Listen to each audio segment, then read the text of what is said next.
Hoy 3 de diciembre celebramos la memoria del presbítero San Francisco Javier. El Papa Pío X nombró a San Francisco Javier como patrono de todos los misioneros porque fue sin duda uno de los misioneros más grandes que han existido. Ha sido llamado el gigante de la historia de las misiones. La oración del día de su fiesta dice así: Señor, tú has querido que varias naciones llegaran al conocimiento de la verdadera religión por medio de la predicación de San Francisco Javier. Esto es un gran elogio.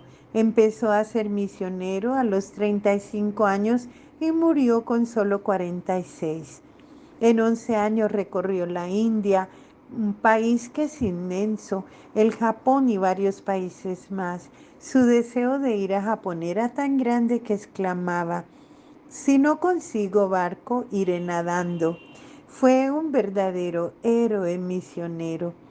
Francisco nació cerca de Pamplona, en España, en el castillo de Javier en el año 1506. Era de familia que había sido rica, pero que a causa de las guerras había venido a menos. Desde muy joven tenía grandes deseos de sobresalir y de triunfar en la vida, y era despierto y de excelentes cualidades para los estudios. Dios lo hará sobresalir, pero en santidad.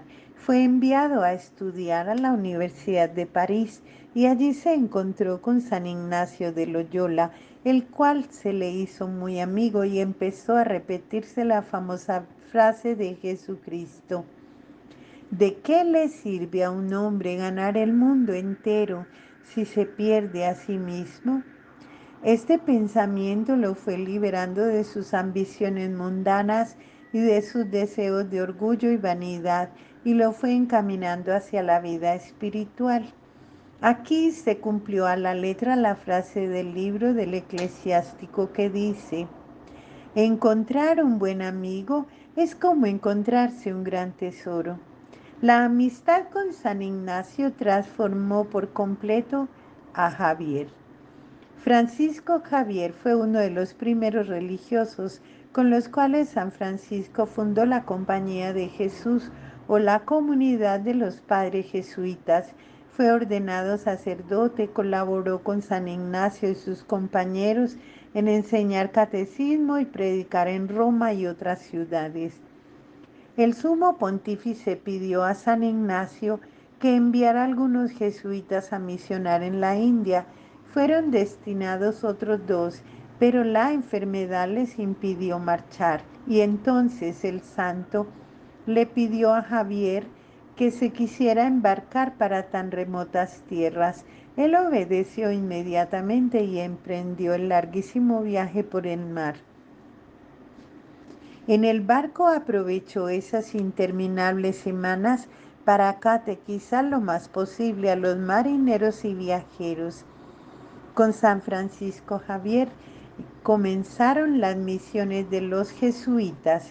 Son impresionantes las distancias que Francisco Javier recorrió en la India, Indostán, Japón y otras naciones, a pie solamente, con el libro de oraciones, enseñando como único equipaje, atendiendo enfermos, obrando curaciones admirables, bautizando gentes por centenares y millares, aprendiendo idiomas extraños. Parecía no sentir cansancio. Por las noches, después de pasar todo el día evangelizando y atendiendo a cuanta persona le pedía su ayuda, llegaba junto al altar y de rodillas encomendaba a Dios la salvación de esas almas que le había encomendado. Si el sueño lo rendía, se acostaba un rato en el suelo junto al sagrario y después de dormir unas horas seguía su oración.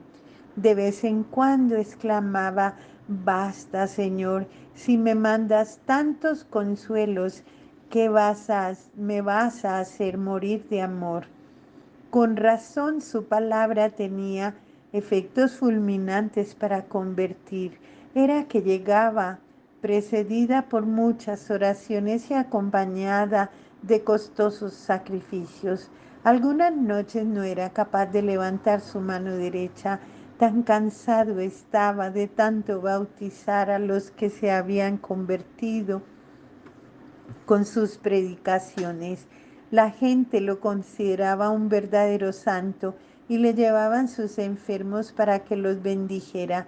Cuando se conseguían curaciones milagrosas, él consideraba que esto se debía a otras causas y no a su santidad o a su poder de intercesión.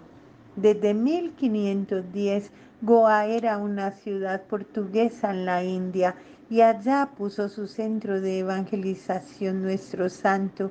En esa ciudad se conservan todavía sus restos. A los portugueses se les había olvidado que eran cristianos y lo único que les interesaba era enriquecerse y divertirse. Así que tuvo el misionero que dedicarse con todas sus fuerzas y su gran ascendiente a volver fervorosos otra vez a aquellos comerciantes sin conciencia y sin escrúpulos. Él decía en una de sus cartas: estoy aterrado de la variedad tan monstruosa de acciones que tienen estos hombres para poder robar. Empezó a ganarse la buena voluntad de las gentes con su gran amabilidad. A uno de sus compañeros le escribió: hágase amar y así logrará influir en ellos. Si emplea la amabilidad y el buen trato, verás que consigues efectos admirables. Estableció clases de catecismo para niños y adultos, popularizó la costumbre de confesarse y comulgar, enseñaba la religión por medio de hermosos cantos que los fieles repetían con verdadero gusto. Por 13 veces consecutivas hizo larguísimos viajes por la nación enseñando la religión cristiana a esos paganos que nunca habían oído hablar de ella.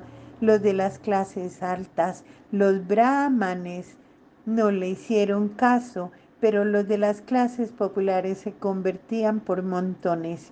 En cada región dejaba catequistas para que siguieran instruyendo a la gente y de vez en cuando les enviaba algún jesuita para enfervorizarlos. Esas gentes nunca habían oído hablar de Jesucristo ni de sus maravillosas enseñanzas. Francisco se esmeraba por asemejarse lo más posible a la vida pobre de las gentes que lo escuchaban. Comía como ellos, simplemente arroz. En vez de bebidas finas, solo tomaba agua. Dormía en una pobre choza en el suelo. Se ganaba la simpatía de los niños y a ellos les enseñaba bellísimas historias de la Sagrada Biblia, recomendándoles que cada uno las contara en su propia casa, y así el mensaje se iba de nuestra religión, llegaba a muchos sitios. Visitó muchas islas y en cada una de ellas enseñó la religión cristiana.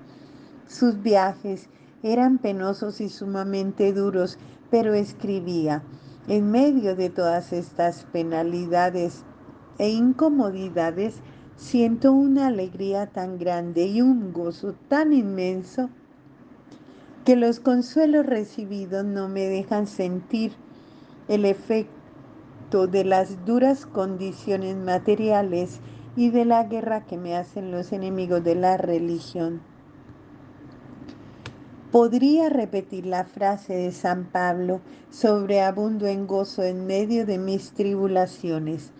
Dispuso irse a misionar al Japón, pero resultó que allá lo despreciaban porque vestía muy pobremente, y en cambio en la India lo veneraban por vestir como los pobres del pueblo.